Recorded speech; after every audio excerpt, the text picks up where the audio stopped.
Ketika dunia mengalami Great Depression di tahun 1930-an, ini semua diawali oleh hal yang sangat sederhana, yaitu jumlah uang beredar lebih banyak dari sektor produksi penghasil barang. Mismatch antara sektor produksi dengan sektor uang beredar menjadikan inflasi. Ketika inflasi out of hand, tidak ketanganan, menjadi depresi ekonomi terjadi karena sektor produksinya turun jauh yang juga mengakibatkan sektor demand atau pembeli hasil produksi menurun. Ini menjadi arus ekonomi berputar ke bawah atau dikenal dengan istilah vicious circle. Semua gelombang memutar, menarik ke bawah terjadi secara ekonomi. Ekonomi melambat dan menjadi kaku terdiam. Puncaknya di tahun 1930-an tersebut adalah Great Depression terjadi. Uang beredar jadi tak bernilai, barang melangit harganya, serta jumlahnya sedikit. Lalu sang maestro pemikir ekonomi banyak yang lahir di masa setelah itu dengan kesimpulan uang harus dikontrol oleh bank sentral dan inflasi harus dijaga dengan ketat.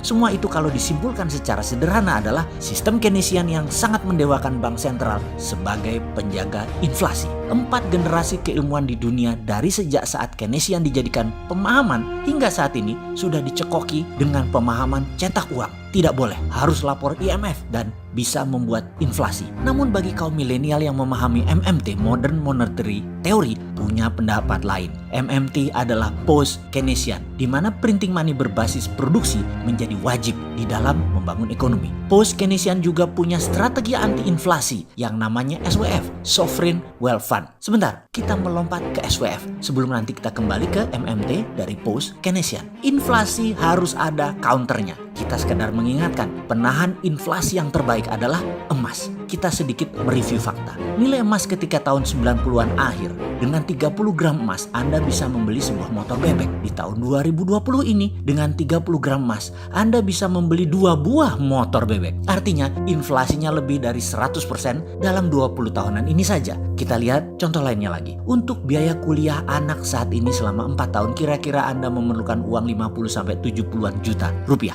Termasuk biaya kos, biaya makan, pulsa, transportasi, dan biaya lainnya. Kira-kira senilai 70 gram emas. 5 tahun lagi, berapa biaya kuliah 4 tahun seorang anak? Sama, 70 gram emas. 10 tahun lagi, berapa biaya kuliah 4 tahun? Sama, 70 gram emas. 20 tahun lagi, berapa biaya kuliah anak Anda? Jawabannya sama, 70 gram emas. Gramasi emasnya sama. Nilainya mungkin 5 tahun lagi 100 juta itu nilainya untuk biaya kuliah 4 tahun. 10 tahun lagi biayanya bisa 140 juta selama 4 tahun. Dan 20 tahun lagi mungkin sudah 250 juta biaya 4 tahun kuliahnya.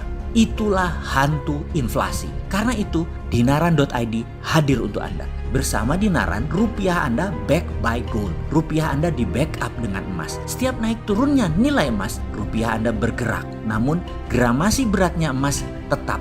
Karena pada dasarnya rupiah Anda sekarang sudah bernilai emas sesuai pada saat Anda beli, memasukkan uang Anda ke Dinaran. Dengan kartu pembayaran nasional GPN, ini menjadikan setiap saat Anda bisa mencairkannya. Kartu Dinaran ini adalah debit cardnya Anda. Sah berlaku di seluruh Indonesia. Bahkan kalau Anda mau transfer ke tabungan Anda lainnya, bisa juga. Transfer tersebut atau jual ke rekening BCA misalnya, bisa. Masuk ke Mandiri Anda, bisa. Dan karena di luar kartu debit kita, Dinaran ID Cash, maka akan ada biaya sekitar Rp10.000 hingga limit 15 juta per transaksi yang Anda lakukan. Sedangkan kalau transfer ke kartu debit Dinaran, free biayanya. Sahabat, ini adalah program anti-inflasi dengan Personal Wealth Fund. Bersama Dinaran Debit, rupiah Anda back by gold. Inilah terobosan bagi sahabat semua. Produk ini asli milik putra bangsa Indonesia yang memilih berjuang membebaskan inflasi serta membuat rupiah pribadi Anda menjadi berdaulat. Selamat bergabung di Dinaran.id.